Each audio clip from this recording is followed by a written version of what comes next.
యేసు ప్రభు వారు యెరూషలేములోనికి ప్రవేశించిన రోజు. యేసు ప్రభు వారు యెరూషలేములోనికి ప్రవేశించిన రోజు. అయితే యేసు ప్రభు వారు యెరూషలేములోనికి ప్రవేశించిన ఈ ఆదివారం ప్రత్యేకమైంది. యేసు ప్రభు వారు అంతకుముందు 2 సార్లు యెరూషలేములోనికి ప్రవేశించారు.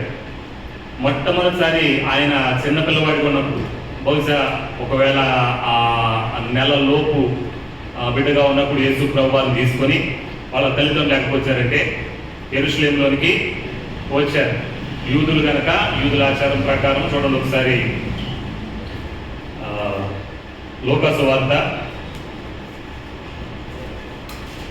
2వ అధ్యాయము 20వ వచనం చదివితే అంతటా ఆ గొర్రెల కాపరులు తమతో చెప్పబడినట్లుగా విన్నవాటిని కన్నవాటిని కూర్చి దేవుని మహిమపరచుచు స్తోత్రం చేయుచు తిరిగి వెళ్ళి ఆ శిశువునకు సున్నతి చేయవలసిన 8వ దినము వచ్చినప్పుడు గర్భమందాయన పడకమునకు దేవదూత చేత పెట్టబడిన యేసు అను పేరు ఆయనకు పెట్టిరి. మోషే ధర్మశాస్త్రము చొప్పున వారు తమ్మును శుద్ధి చేసుకున్న దినములు గడిచినప్పుడు ప్రతి తొలిచూలు మగపిల్ల ప్రభువుకు ప్రతిష్ఠ చేయబడవలను. ఆ ప్రభువు ధర్మశాస్త్రమందు వ్రాయబడినట్టు ఆయనను ప్రభువుకు ప్రతిష్ఠించుటకును ప్రభు ధర్మశాస్త్రమందు చెప్పబడినట్టు గువ్వల జతనైనను 2 పావురపు పిల్లలైనను బలిగా సమర్పించుకున్నట్టు వారు ఆయనను యెరూషలేమునకు తీసుకొని పోయేది. మొట్టమొదటిసారి యేసు ప్రభు వారిని యెరూషలేము తీసుకొచ్చారు. ఆయన పసి పిల్లవాడిగా ఉన్నప్పుడు యూదుల ఆచారం ప్రకారంగా ఆయన ఆ తల్లిదండ్రులకు ప్రథమ సంతానం కనుక మరి దేవునికి సమర్పించుకోవడానికి ఆయన నిమిత్తం బలి అర్పించడానికి మొదటిసారి తీసుకొచ్చారు. ఆ తర్వాత రెండోసారి తీసుకొచ్చారు. రెండోసారి ఎప్పుడు అంటే మీకు గుర్తుందా? యేసు ప్రభు వారిని ఆ తల్లిదండ్రులు మందిరంలో మర్చిపోతాడు. 12 సంవత్సరాలు మర్చిపోయి కొంత దూరం వెళ్ళిపోయిన తర్వాత ఒక రోజు ఇంచుమించుగా అయిపోయిన తర్వాత మళ్ళీ గుర్తుకొచ్చి మళ్ళీ వెనక్కి వస్తారు. యేసు ప్రభు వారు 12 సంవత్సరాల వయసులోనే ఆయన చాలా చక్కగా జ్ఞానులైన వారు, పరిచయులైన వారు, శాస్త్రులైన వారు అడిగే ప్రశ్నలకి ఆయన సమాధానం చెప్తూ ఉంటాడు. అది రెండోసారి. అది కూడా ఇదే అధ్యాయంలో ఉంటుంది. కింద వచనాల్లో 2వ అధ్యాయము 40వ వచనం చూస్తారు చదివితే 41వ వచనం. బాలుడు జ్ఞానంతో నిండుకొనుచు ఎదిగి బలము పొందుచుండును. దేవుని దయ ఆయన మీద ఉండెను. పస్కా పండుగప్పుడు ఆయన తల్లిదండ్రులు యెరూషలేమునకు వెలుచుండువారు. ఆయన 12 ఏళ్ల వాడైనప్పుడు ఆ పండుగను ఆచరించుటకై వాడుక చొప్పున వారు యెరూషలేమునకు వెళ్ళారు. రెండవసారి యేసు ప్రభు వారిని తీసుకొచ్చారు 12 సంవత్సరాల వయసు అప్పుడు. మొదటిసారి వచ్చినది పెద్ద ప్రాముఖ్యమైనది కాదు, రెండవసారి వచ్చింది కూడా ప్రాముఖ్యమైంది కాదు, కానీ 3వసారి యేసు ప్రభు వారి యొక్క యెరూషలేం ప్రవేశం ప్రాముఖ్యమైంది. అందుకనే మట్లాదివారం ఈ రోజు ప్రత్యేకంగా పండగగా జరుపుకుంటున్నాం. విచిత్రం ఏంటంటే ఈ పండగ ప్రారంభించింది యూదులు, కానీ యూదులు జరుపుకుంటున్నా. ఎవరు జరుపుకుంటున్నారంటే క్రైస్తవులు, దేవుని పిల్లలైన వారు జరుపుకుంటున్నారు. గమనించండి, అప్పుడు యూదులే. ఎందుకంటే అప్పుడు ఇంకా క్రైస్తవులు లేరు. క్రీస్తు ప్రభు వారిని మెస్సయ్యగా గుర్తించి ఇందాక సహోదరి జ్ఞాపకం చేశారు. ప్రవచనం ముందుగానే జకర్యా ప్రవచించిన ప్రవచనం ప్రకారము యేసు ప్రభు వారు యెరూషలేములోకి వచ్చినప్పుడు అనేక మంది యూదులైన వారు వచ్చి ప్రభువుని స్తుతిస్తూ ఘనంగా లోపలికి యెరూషలేములోనికి తీసుకువెళ్ళారు. దేనిపైన తీసుకువెళ్ళారు? గాడిద పైన. దానికి కూడా ఒక ప్రవచనం ఉన్నది. యేసు ప్రభు వారు 2 కోణాలని పరిపూర్తి చేసుకున్నవాడు ఆయన. ఒకటి ఆయన యాజకుడు, రెండవది ఆయన రాజు. ఒకటి యాజకుడు, రెండవది రాజు. యేసు ప్రభు వారికి మాత్రమే చెల్లింది, ఇంకెవరికి అలాగన కుదరదు కూడా. ఎందుకని అంటే వాక్యం తెలిసిన వారికి అర్థమవుతుంది కదా, యాజకుడైన వాడు ఏ గోత్రానికి సంబంధించిన వాడే ఉండాలి? లేవి గోత్రానికి సంబంధించిన వాడే. రాజు యోధా గోత్రానికి సంబంధించిన వాడు. యేసు ప్రభు వారిని మనం స్తుతిస్తూ పాడతాం కదా, యోధా స్తుతి గోత్రపు సింహ అంటాం.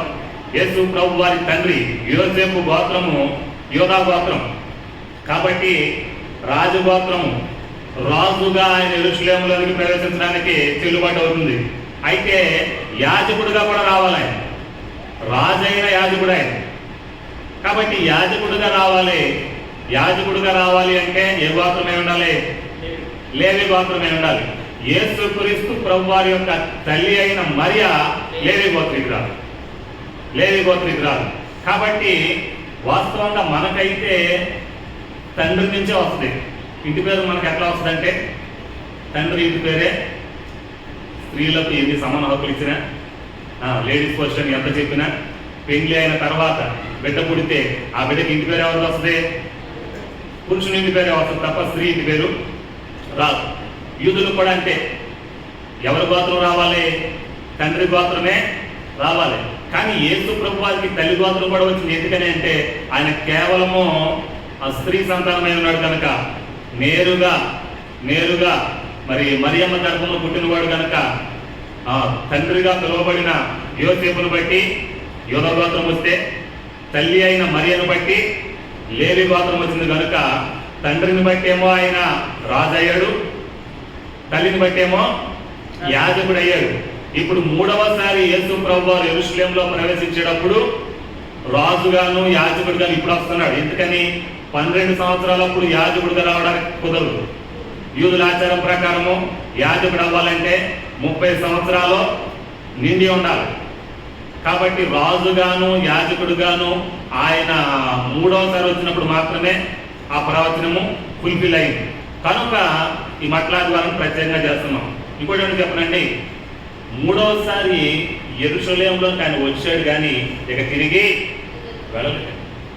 ఈ మట్లాద్వారంలో ఆయన యెరూషలేములోకి వచ్చారు. గురువారము అర్ధరాత్రి ఆయనని పట్టుకున్నారు. శుక్రవారం సిలువకి అప్పగించేశారు. ఆదివారం వచ్చినప్పుడు పునరుద్ధానం ఇదంతా జరిగిపోయింది. ఈ వారంలోనే జరిగిపోయింది. కాబట్టి ఈ మూడవసారి యేసు ప్రభువు యెరూషలేము యొక్క రాకడ ప్రత్యేకమైనది. ఎందుకైందంటే వచ్చిన వాడు తిరిగి మళ్ళీ వెనక్కి వెళ్ళలేదు. దేవుని యొక్క ప్రవచనం సృష్టి మొదలుకొని లేదా పాపము ప్రవేశించినప్పటి నుంచి కూడా ఏ ప్రణాళిక దేవాది దేవుడు రక్షణ కొరకు ఏర్పాటు చేశాడో ఆ రోజు యెరూషలేములోనికి సిలువ వేయబడడానికి యేసు ప్రభు వారు వెళ్ళిన రోజు ఈ రోజు అన్నమాట. స్తోత్రం చెప్పండి ఒకసారి. హల్లెలూయా. కాబట్టి ఈ మట్లాదివారము ప్రత్యేకమైంది. వాళ్ళకి తెలియదు, వాళ్ళ ప్రవచనము నెరవేరుస్తున్నారని కూడా అక్కడ ప్రజలకు తెలియదు. యేసు ప్రభు వారిని రాజుగాను యాజకుడుగాను ఘనపరుస్తూ స్తుతిస్తూ తీసుకువెళ్ళారు. గాడిద పైన యేసు ప్రభు రావడానికి కూడా అదే కారణం. యూదులు దావీదు చెప్తాడు, సొలొమోను రాజైనప్పుడు దావీదు చెప్తాడు. చూడండి ఒకసారి రాజులు మొదటి గ్రంథం అనుకుంటారు. ఒక మాట జ్ఞాపకం చేసి సమయాన్ని ముగించేస్తాను. మొదటి రాజుల గ్రంథము 1వ అధ్యాయం ఒకసారి చూడండి. సందర్భం ఏమిటంటే రాజు సొలొమోను రాజుగా అభిషేకించే సమయంలో దావీదు చెప్తాడు,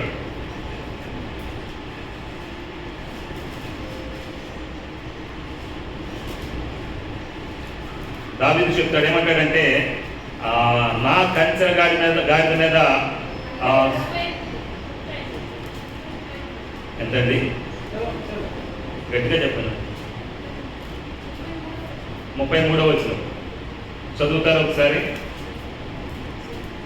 అంతట రాజు, మీరు మీ ఏలిన వాడనైనా నా సేవకులను పిలుచుకొని పోయి నా కుమారుడైన సొలొమోనును నా కంచెర గాడిద మీద ఎక్కించి ఆ గిహోనులోకి తీసుకొని పోయి యాజకుడైన సాదోకును ప్రవక్త అయిన నాతానును ఇశ్రాయేలు మీద రాజుగా అతనికి పట్టాభిషేకము చేసిన తరువాత వాకానాదం చేసి రాజైన సొలొమోను చిరంజీవి అవును కాక అని ప్రకటన చేయాలి. స్తోత్రం చెప్పండి ఒకసారి. హల్లెలూయా.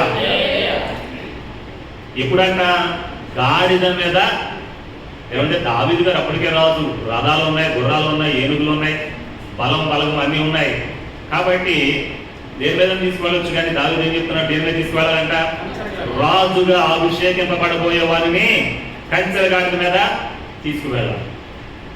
కనుక యేసు ప్రభు వారు రాజు అయిన యాజకుడు కనుక ఆయన రాజుగా వచ్చి మన కొరకు ప్రధాన యాజకుడిగా ఉండి మన కొరకు పూర్తి ప్రవచనము ఆయన యందు నెరవేర్చబడిన తర్వాత ఆయన సిలువకు వెళ్ళాడు కనుక ఈ ప్రవచనములు నెరవేరడానికి ఈ 3వసారి యేసు ప్రభు యెరూషలేములోనికి వచ్చిన దినము ఇది ప్రత్యేకంగా.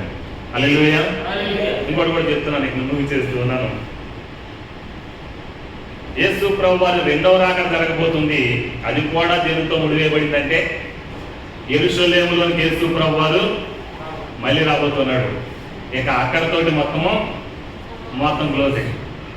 అక్కడ మొత్తం యేసు ప్రభు వారు 3వ రాకడతోటి యేసు ప్రభు వారిని కూర్చిన ఆ ప్రవచనానికి సంబంధించిన విషయాలు పూర్తి చేయబడితే యేసు ప్రభు వారు యెరూషలేములోనికి ఈసారి వచ్చేటప్పుడు పూర్తిగా ఆ సంఘ చరిత్ర ముగించబడుతుంది. యెరూషలేములో యేసు ప్రభు రాకడ కొరకు మరి కొన్ని ప్రయత్నాలు జరుగుతున్నాయి. అనగా వాక్యకు నెరవేర్పు జరుగుతుంది. యెరూషలేములో మళ్ళీ దేవాలయం కట్టడం కోసం ప్రయత్నాలు చేస్తూ ఉన్నారు. చాలా వేగవంతంగా పనులు ముందుకు వెళుతూ ఉన్నాయి, ప్రవచనాలు నెరవేరుతున్నాయి. కనుక త్వరలోనే యేసు ప్రభు వారు మళ్ళీ ఎక్కడ రాబోతున్నాడంటే యెరూషలేమునకు రాబోతున్నాడు. కనుక చివరిగా మరి నాకు ఇచ్చిన ఈ సమయాన్ని బట్టి నేను కూడా దేవుని దాసుని తెలియపరిచేది ఏంటంటే, మరి మట్లాది వారం కంటే ప్రాముఖ్యమైనది ఏంటంటే యేసు ప్రభు వారు రాకడ కొరకు మనము ఖచ్చితంగా సిద్ధపడి ఉండాలి. కనుక మరి రక్షణ కొరకు కొంతమంది బిడ్డలు సిద్ధపడినట్టున్నారు. ఇంకా ఎవరైనా ఒకవేళ సిద్ధపడాల్సిన వారు ఉంటే మరి యేసు ప్రభు వారు మరొకసారి యెరూషలేములోనికి రాబోతున్నాడు కనుక రక్షణ కొరకు ఆలస్యం చేయక సిద్ధపడి ఉండాలని నేను కూడా దేవుని దాసునిగా మనం చేస్తున్నాను. దేవుడు ఈ మాటలు దీవించి ఆశీర్వదించును గాక. ఆమేన్.